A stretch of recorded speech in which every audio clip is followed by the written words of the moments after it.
Selamat siang. Hari ini kita akan mendiskusikan mengenai etnologi. Mata kuliah ini bicara mengenai bagaimana orang mengidentifikasi dirinya sebagai etnik tertentu. Topik kali ini bicara mengenai etnosentrisme, yaitu perasaan seseorang itu menjadi etnis tertentu.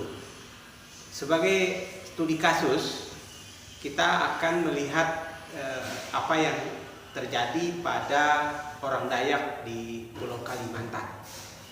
Kita tahu bahwa orang Dayak ini sebetulnya awalnya terdiri dari berbagai etnik. Sebutlah ada Iban, ada Kayan, ada Salako, ada Suhaid, ada Taman, ada Desa, ada Mualam, dan kira-kira 400-an jenis. Demikian para ahli mengidentifikasinya. Namun kemudian perbedaan-perbedaan yang ada itu seolah-olah tidak dipedulikan. Lalu kemudian yang terjadi adalah mereka mengidentifikasi diri sebagai Dayak, sebagai etnis Dayak. Nah, kalau kita merujuk ke pendapat para ahli, misalnya Kocaraningrat, ini seorang antropolog Indonesia, memberikan batasan sebagai berikut. Jadi etnis itu adalah suatu golongan manusia yang terikat dalam kesadaran dan identitas akan kesamaan kebudayaan. Sedangkan kesadaran dan identitas tadi seringkali, tetapi tidak selalu, diikatkan oleh kesatuan bahasa. Nah, ini sebetulnya yang kemudian berbeda dengan konsep etnik pada Dayak itu. Karena ada 400-an etnik Dayak yang bahasanya berbeda-beda, 400-an juga. Dan mereka tidak bisa berkomunikasi menggunakan bahasa ibu itu. Tetapi dalam perkembangannya, mereka ini kemudian menggabungkan diri dalam satu kelompok yang seperti di awal tadi saya katakan, seolah-olah mereka ini sama. Jadi mereka ini kemudian disebut sebagai Dayak. Nah, untuk lebih memahami bagaimana sebetulnya proses Dayak ini sehingga perasaan yang tadi ratusan macam itu menjadi satu, mungkin kita akan coba melihat proses pembentukan rasa senasib tadi itu. Berikut ini videonya. Sejarah Daya in Action. Orang Dayak sebelum kemerdekaan RI dianggap sebagai masyarakat kelas 2 dalam strata sosialnya. Mereka yang hidup di tengah hutan dan berperangan antar suku. Mereka sepenuhnya di bawah penguasaan kesultanan dan dalam hal tertentu oleh Belanda. Misionaris Katolik dan Zending Protestan berpengaruh kuat dalam mengangkat harkat dan martabat orang Dayak itu. Adalah Nyarungkop, wilayah Kesultanan Sambas sebagai bagian sejarah politik orang Dayak di Kalimantan Barat. Persekolahan yang didirikan misionaris Katolik pada tahun 1905 ini nyata-nyata telah mencerdaskan orang Dayak melalui pendidikan. 40 tahun kemudian, sekolah ini menghasilkan buah, Ufang Urai. Pada retret guru agama Katolik di Sanggau pada tahun 1941, mengirimkan suratnya kepada peserta retret yang mana ia meminta guru-guru untuk mulai berjuang secara politik untuk kemerdekaan bangsa Dayak. Atas aksinya ini, guru-guru orang Dayak itu mulai menyadari bahwa selama ratusan tahun orang Dayak tertindas.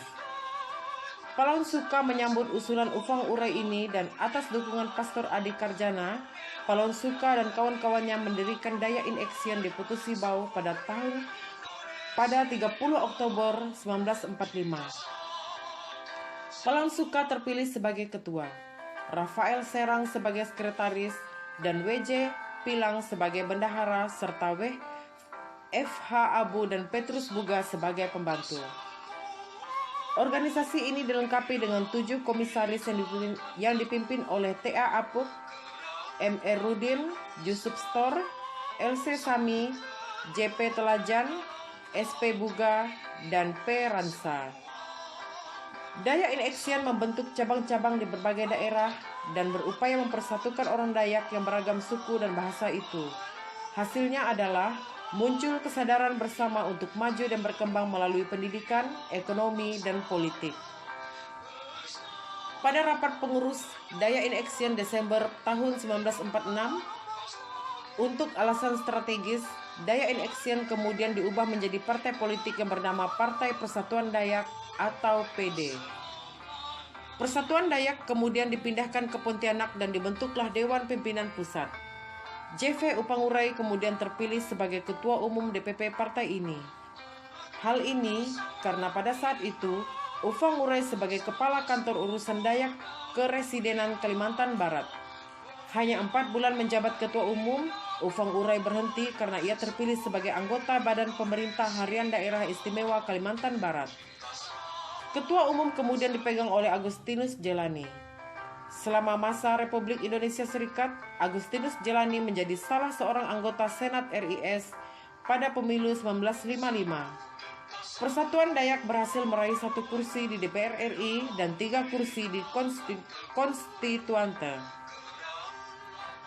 Pada pemilu daerah Kalimantan Barat tahun 1958, Persatuan Dayak berhasil memperoleh 12 kursi di DPR RI di DPRD Provinsi Kalimantan Barat, serta 13 kursi di Kabupaten Pontianak, 12 kursi di Kabupaten Sanggau, 9 kursi di Kabupaten Sintang, dan 7 kursi di Kabupaten Kapuas Hulu.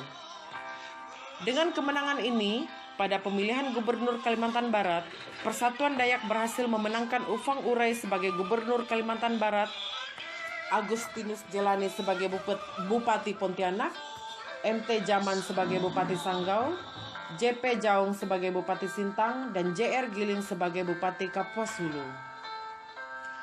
Dalam aktivitas politiknya melalui Yayasan Mandau Perisai, Persatuan Dayak kemudian mendirikan banyak sekolah, koperasi, dan asrama pelajar di Pontianak.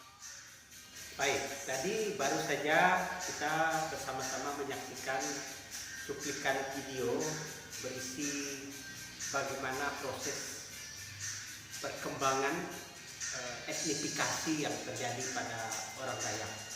Jadi tadi kita bisa mendengarkan bagaimana faktor pendidikan itu kuat sekali pengaruhnya, bagaimana membangun rasa kedayaan tadi itu.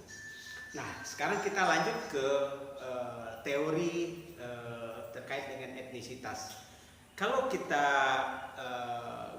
hubungkan apa yang tadi kita saksikan dengan teori-teori etnisitas, ya, kita akan mempelajari ada setidaknya 3 konsep yang terkait dalam hal ini, ya. Jadi kalau bicara etnisitas itu ada konsep mengenai kewarganegaraan, kebangsaan, dan etnisitas itu sendiri, ya. Adapun bicara kewarganegaraan itu dalam bahasa Inggrisnya citizen, itu sebetulnya awalnya sekali itu adalah penduduk kota, karena kita tahu pada masa lalu, ribuan tahun yang lalu, satu kota itu bisa diasosiasikan mirip seperti satu negara seperti sekarang ini. Jadi maka jangan heran kalau kita membaca di sejarah-sejarah bahwa kota itu ada tembok dan segala macam. Nah, terkait dengan apa yang tadi terjadi pada orang Dayak, secara teori sebetulnya orang Dayak ini dia tidaklah bisa dikatakan sebagai etnis Dayak begitu. Dia sebetulnya sudah lebih tinggi levelnya. Hanya saja memang orang Dayak itu karena dia berada dalam beberapa negara, maka posisinya dia tidak bisa disebut sebagai bangsa, ya. Mengapa? Karena kalau mau disebut sebagai bangsa itu mesti ada semacam entitas politik yang mengikatnya gitu ya. Jadi dia tidak bisa disebut semacam nation state. Namun dalam perkembangannya kita melihat bahwa perasaan etnis atau etnifikasi itu terus saja terjadi ya. Kita nanti akan menyaksikan setidaknya ada 2 atau 3 film pendek terkait bagaimana kemudian setelah rasa keetnisan Dayak tadi itu terbentuk, lalu mereka menjadi sangat bangga dengan diri mereka sendiri ya. Lalu ya mereka misalnya sekarang berada dalam organisasi-organisasi yang ingin menunjukkan eksistensi mereka sebagai etnis. Jadi walaupun sebetulnya mereka sudah di atas etnis, tapi orang Dayak merasa mereka juga menikmati rasa yang sama sebagai Dayak itu. Kita akan saksikan beberapa video terkait dengan hal itu ya. Mereka berbaju merah semua dalam video-video itu, ingin menunjukkan bahwa identitas warna itu penting untuk menunjukkan jati diri mereka. Selamat menyaksikan.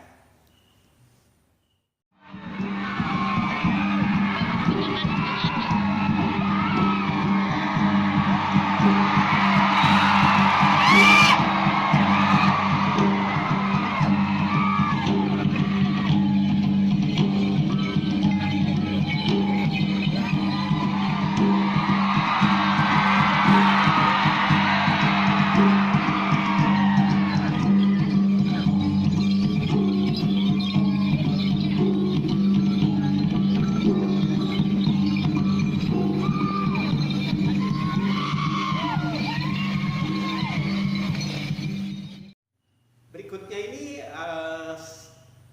perasaan senasib ini tadi ternyata bukan hanya dialami oleh Dayak-Dayak di Indonesia, tapi dia juga sudah menjadi Dayak internasional. Jadi video berikut ini mengenai gawai Dayak yang baru saja juga tahun lalu diselenggarakan di Malaysia.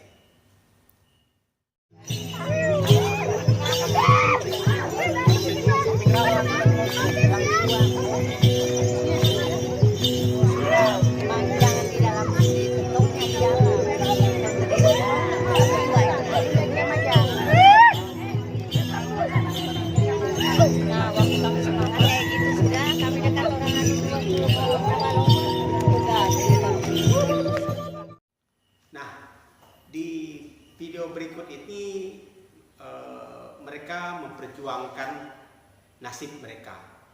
Ada 6 peladang di Sintang diadili karena dianggap melanggar undang-undang lingkungan hidup, di mana mereka membakar ladang. Dan membakar ladang itu sebetulnya mereka lakukan dalam rangka mereka mau menanam padi. Dan menanam padi di ladang itu sebetulnya adalah budaya asli orang Dayak sejak ribuan tahun yang lalu. Jadi di video itu mereka menuntut agar 6 peladang itu dibebaskan dari hukuman. Hasilnya adalah memang kemudian mereka dibebaskan ya. Dan itu menjadi catatan bagaimana orang Dayak yang tadinya bisa mempertahankan eksistensi budaya ladang ternyata memang dimaknai berbeda oleh dalam hal ini adalah negara Republik Indonesia. Dan tentu ini satu kasus yang menarik sebagai akademis ya. Silahkan nanti kalian mengikuti tugas yang akan Bapak sampaikan. Dan untuk kali ini bahan perkuliahan etnisitas Dayak part 1 saya akhiri. Jumpa lagi nanti di etnisitas Dayak part 2.